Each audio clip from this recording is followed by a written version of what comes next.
ఎక్కడికి వెళ్ళాలమ్మా? నిన్నే ఎక్కడికి వెళ్ళాలి?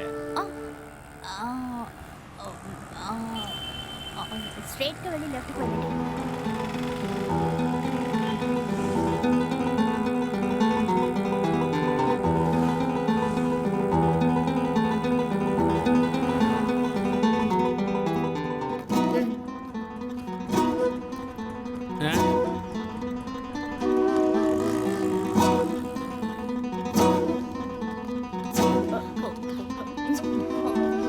అయ్యో కళ్ళు కనపడట్లేనట్టుంది. మొహం చూడు ఎలా ఉందో.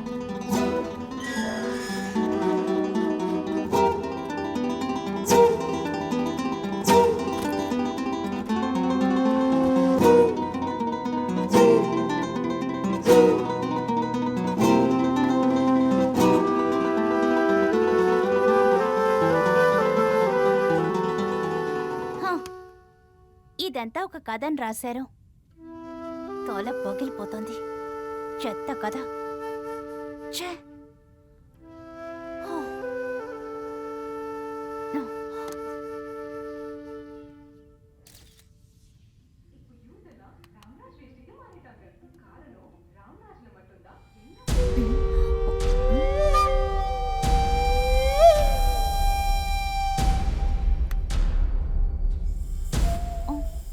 ఇదెలా ఆన్ అయింది? మళ్ళీ ఆన్ అవుతుంది.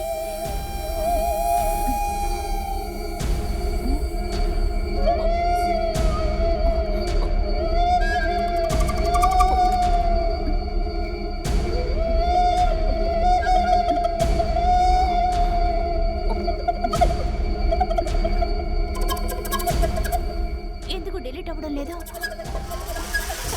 నువ్వు దాన్ని డిలీట్ చేయలేవు. నువ్వు చదువుతున్నది మా కథ. అది కథ మాత్రమే కాదు, మా ప్రాణం. చెత్తేం కాదు. రైటింగ్ టాలెంట్ వల్ల అంత నిజంలాగా రాసి పెట్టారు. అంతేగాని అంత అబద్ధమే. మా కథని నువ్వు నమ్మకపోతే దానికైన మూల్యం చెల్లించాల్సి ఉంటుంది. ఏం జరిగినా నేను చెప్పిందే నిజం. నేను అస్సలు ఒప్పుకోను. ఆల్రెడీ నువ్వు ఒకటి కోల్పోయావు. You have lost your soul. ఇలా నన్ను డిస్టర్బ్ చేసి ఈ చెత్తని ఎందుకు చదివానో అర్థం కావడం లేదు. అయ్యో, కన్ఫ్యూజింగ్ గా ఉంది. తల పగిలిపోయేలా ఉంది. నేను చదివింది నా పొరలోంచి ఎరెస్ట్ చేయబోతున్నాను. నువ్వు అలా చెయ్యలేవు. లోకి మేము దూరిపోయాము. నువ్వు మమ్మల్ని బయటికి పంపలేవు. నన్ను మీరి నా ఒంట్లోకి ఎవరు దూరలేరు. I'm a strong soul.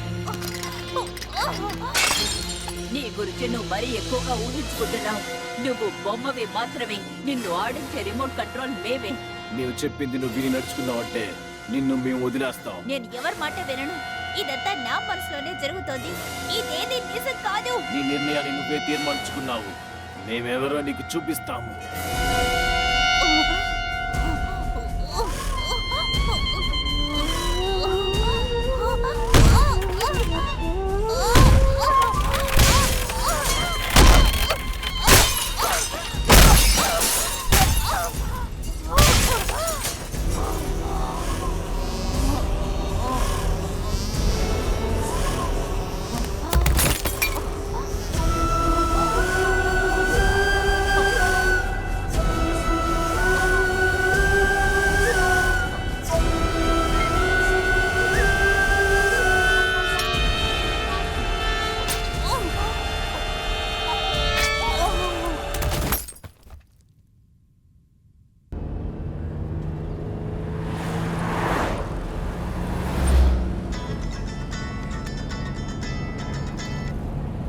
Hello,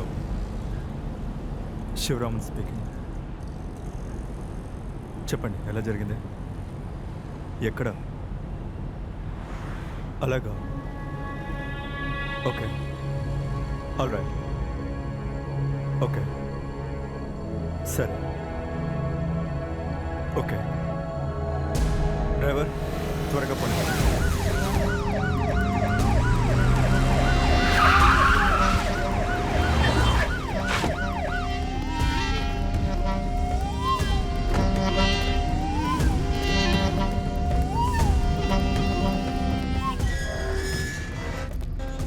ఇలా చూడమ్మా, నాకేం చెప్పావో సార్ కూడా అదే సరే చెప్పారు. సార్,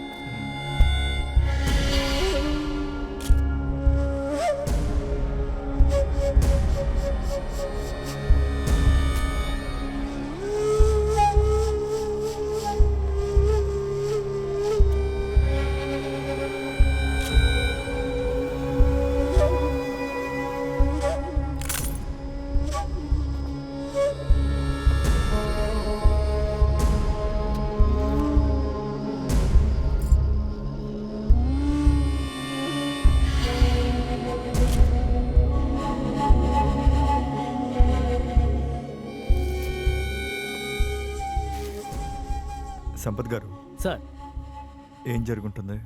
కన్ఫామ్గా సూసైడే సార్. ఎలా చెప్తున్నారు? సార్ ఈవిడ ఇంట్లో పని చేస్తోంది. చాలాసేపటి నుంచి తలుపు తట్టిందట. ఓపెన్ చేయలేదని స్టేషన్కి ఫోన్ చేశారు. వచ్చి తలుపులు బద్దలు కొడితే తను చనిపోయి పడి ఉంది సార్. మ్మ్. సార్ ఈ ఇంట్లోకి తను తప్ప ఇంకెవరు వచ్చే అవకాశమే లేదు సార్. ఏంటమ్మా ఇక్కడ ఎన్నాళ్ళుగా పని చేస్తున్నారు? 2 సంవత్సరాలుగా పనిచేస్తున్నాను సార్. ఈవిడ ఫ్రెండ్స్ ఎవరైనా వస్తారా? నాకు తెలిసి అలా ఎవరూ వచ్చేవారు కాదు సార్. వాళ్ళ అమ్మా నాన్న మాత్రం నెలకొకసారి వచ్చి చూసి వెళ్ళేవారు సార్. చాలా చాలా మంచి అమ్మాయి సార్.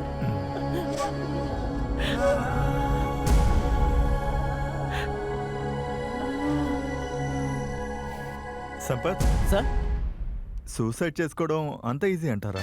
ఖచ్చితంగా కాదు సార్. దానికి చాలా ధైర్యం కావాలి. ఇలా క్రూరంగా సెల్ఫ్ టార్చర్ చేసుకొని చనిపోవాలని ఎవరైనా కోరుకుంటారా? లేదు సార్, ఎవరు కోరుకోరు. Something is that. ఈ అమ్మాయికి సంబంధించిన వాళ్ళందరినీ గట్టిగా విచారణ చేయండి. Yes sir.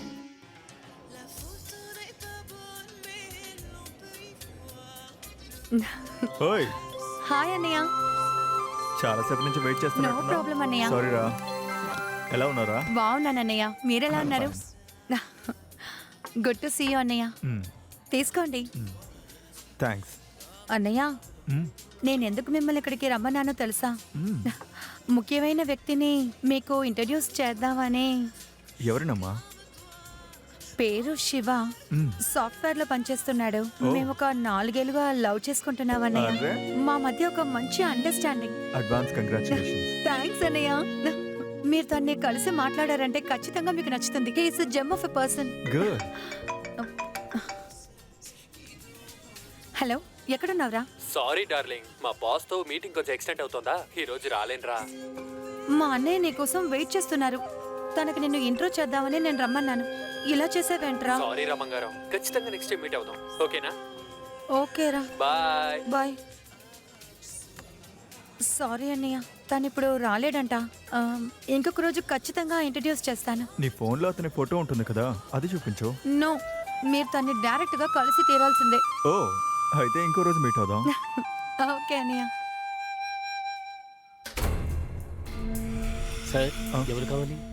నేను inspector Sivaraman, coming from Vizag. మీ అమ్మాయి సూసైడ్ కేసు గురించి విచారణ చేయాలి. ప్లీజ్ లోపలికి రండి.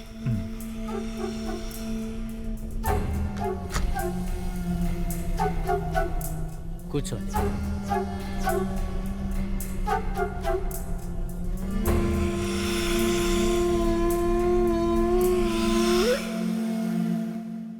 చవడానికి ముందు విరక్తిగా మనసుకు బాధ కలిగించేలా ఏమైనా మాట్లాడారా? బాగా ఆలోచించండి. అలా ఏం లేదు సార్. చనిపోవడానికి ముందు రోజు కూడా ఫోన్లో నాతో సంతోషంగానే మాట్లాడింది. నాన్న పెళ్లి చేసుకుంటాను, అబ్బాయిని చూడండి అంది. మీరు చూసిన అబ్బాయినే పెళ్లి చేసుకుంటానని చెప్పింది.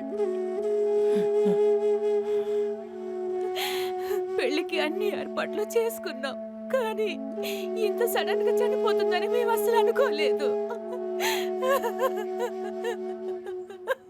ఇలా అడుగుతున్నానని తప్పుగా అనుకోకండి. మీ అమ్మాయిని లవ్ చేస్తున్నాను, ఫాలో చేస్తున్నానని ఫోన్లో మాట్లాడి బాగా ఇబ్బంది పెడుతున్నారని మీతో ఏమైనా చెప్పారా? వెరీ ఓపెన్ టైప్ సార్ తను. చాలా ధైర్యమైన పిల్ల కూడా తను. ఎవరితోనూ గొడవ పడకుండా జాగ్రత్తగా ఉంటుంది. మేము చేసిన ఒకే ఒక తప్పు తనని వైజాగ్కి జాబుకు పంపించడం. మాకు లేక లేక పుట్టిన ఒకే ఒక ఆడపిల్ల సార్ తను. చిన్న చీముకు కూడా అపకారం చేసి ఎరుగదు. ఇలా అన్యాయంగా చనిపోయింది సార్. ఏదైనా యాక్సిడెంట్, వ్యాధి అని పోయినా నా కూతురు జీవితం ఇంతే అని సరిపెట్టుకునేవాళ్ళం. కానీ కారణం ఏంటో తెలియకుండానే పోయిందే. అది తలుచుకుంటేనే చాలా బాధగా ఉంది. తను తప్ప మాకు ఇంకెవరూ లేరు సార్. మేమెందుకు జీవించాలి? తను వెళ్ళిన చోటుకే మేము వెళ్ళిపోతాం సార్. మీరు అలాంటి తప్పుడు నిర్ణయం తీసుకోకండి. మీ సిచ్యువేషన్ నాకు అర్థమవుతుంది. మీ అమ్మాయి చావుకు కారణమైన వాళ్ళని నేను త్వరలోనే కనిపెడతాను. మీరు ధైర్యంగా ఉండండి.